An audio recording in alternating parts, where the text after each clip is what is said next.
Welcome to the new audio podcast with Thomas Gelmi. Take off now and boost your efficiency in leadership, teamwork, and customer contact. Today's topic is leading in the digital age. When speaking about digitalization in the workplace, I often notice that there is no common understanding about what we are really talking about. Mostly, digital working processes and content are intended where we speak about digitalization. Some understand automation and increased speed in the workplace. Others speak about mobile or flexible or even paperless working formats. And others again think about social media in the first place, or Industry 4.0, big data, robotics, or artificial intelligence. For most people, working in the digital age is experienced as more flexible and more variable, and provides opportunities for more autonomy. At the same time, there's also often a dilemma that people talk about when it comes to digitalization, especially regarding job security or changes. A term that is often heard when it comes to digitalization in organizations is the so-called digital level of maturity. And some studies have shown that organizations with a high level of digital maturity are on average about 26% more profitable than organizations with a lower digital level of maturity. The digital level of maturity, by the way, is defined by things such as having a clear digital vision or investing in the development of digital skills in the workforce. So for many organizations, when it comes to digitalization, adapting the business model, the processes, and the infrastructure is already a big hurdle.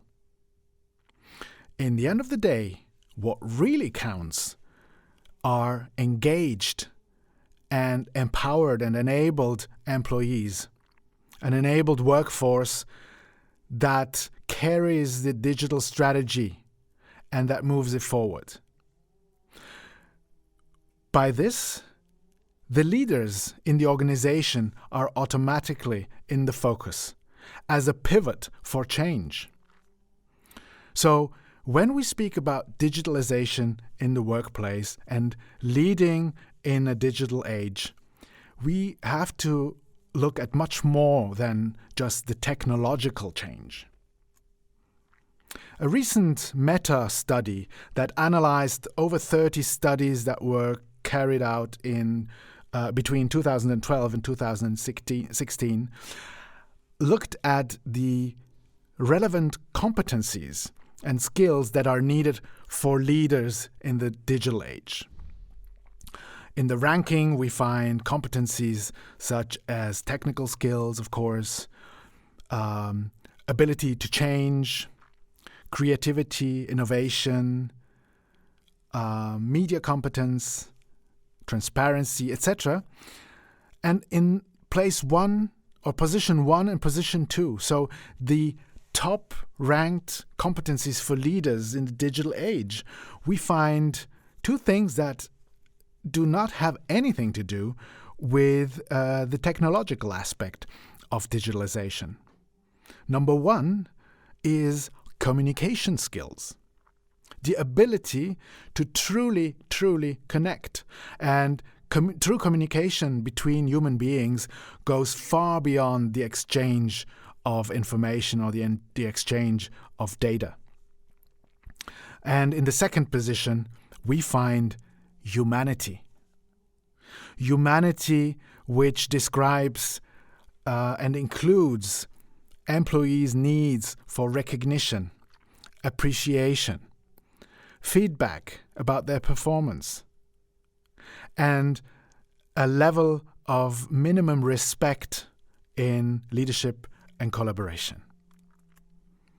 So true authentic contact and the ability to truly connect with others is absolutely crucial, and even more crucial in the digital age than it was before. And I see so many leaders and so many people in the workplace who communicate in terms of exchanging data and information, but only few really, truly connect with others. And so if humanity is a key to success in the digital age, then paradoxically, we will not win the digital race by mastering technology, but instead by being human.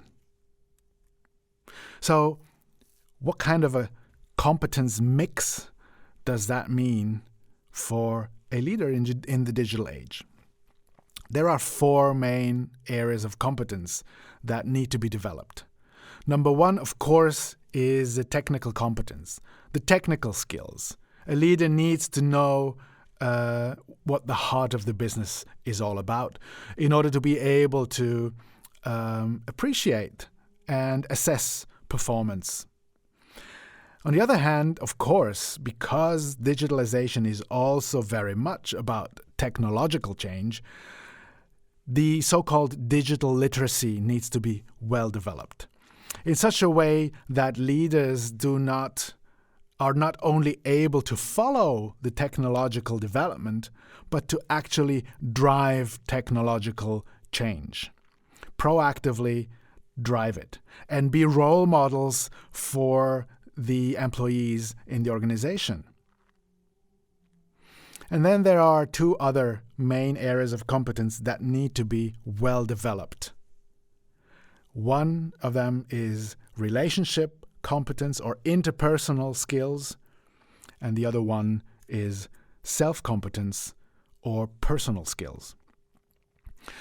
Because wherever people want to be successful together, want to achieve goals and create something, like in leadership, in teamwork, or in customer interaction, the ability to connect, build relationships, and maintain them even under difficult conditions is absolutely key. So relationship competence, interpersonal competence is an absolute key success factor. In order to develop this competence, we need to first develop a strong self-competence or personal competence. Because just like in nature, where there is nothing that doesn't grow from the inside out, we need to first go authentically inwards before we can go authentically outwards and connect with others. So in this regard, it is very important to understand basic human needs that drive our behavior, that drive our decision-making, that drive our perception.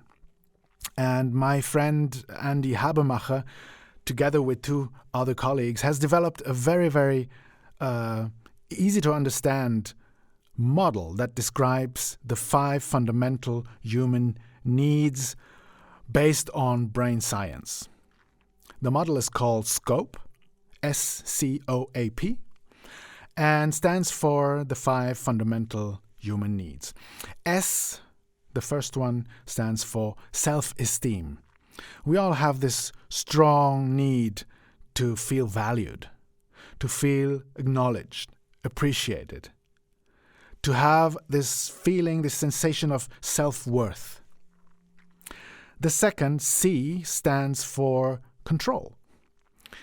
Our need to be able to control a situation, at least to some extent, to be able to influence a decision or the preparation of a decision, or to influence anything that has to do with our own future in the workplace or in general. O stands for orientation.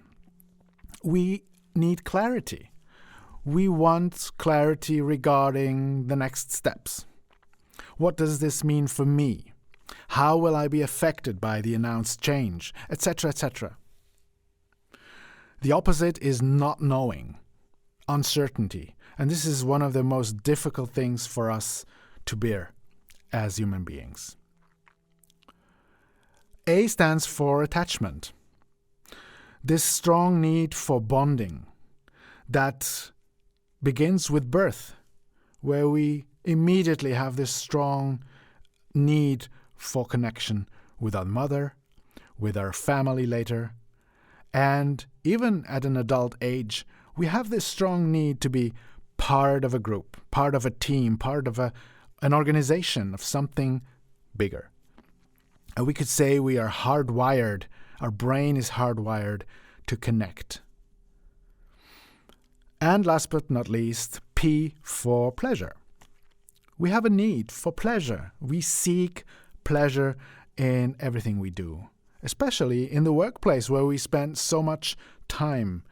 And if we as leaders can ensure that we ourselves have an eye on these fundamental needs and that they are covered for ourselves so we can be balanced and in a good connection and in touch with ourselves, then we can also, and we should very much in our leadership, ensure that the needs of our employees and our teams are met.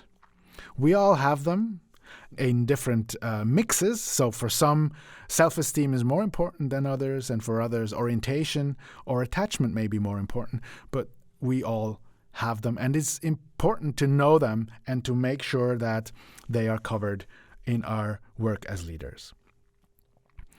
So employees are at the heart of success. The workforce is at the heart of the business. And I will quote two big names when it comes to this employee focus. The first one is Kazuo Inamori, the founder of Kyocera, who is now in his 80s. And he simply says, if you want eggs, take care of the hen, which I think is quite strong as an image. Or Richard Branson, the founder of the Virgin Group. Customers do not come first. Employees come first. Take care of your employees and they will take care of your customers. Which sounds so logic. But still, in organizations, I often see a strong customer focus that is aimed at or aimed for without including the fact that, or without considering the fact that only engaged and loyal employees can really lead to engaged and loyal customers. So, in a nutshell, the technological change is only one aspect of digitalization in the workplace. Crucial for success is the engagement of the workforce, their ability and their willingness to drive the digital strategy of the organization. The leaders in the organization play a crucial role in all of this because they are the pivot for change. Humanity, based on a well-developed self and relationship competence, is a crucial success factor. And therefore, when it comes to leadership development, the development of personality has to have utmost priority. My wish for you is that this impulse will help you increase your personal effectiveness. Yours, Thomas Gelmi.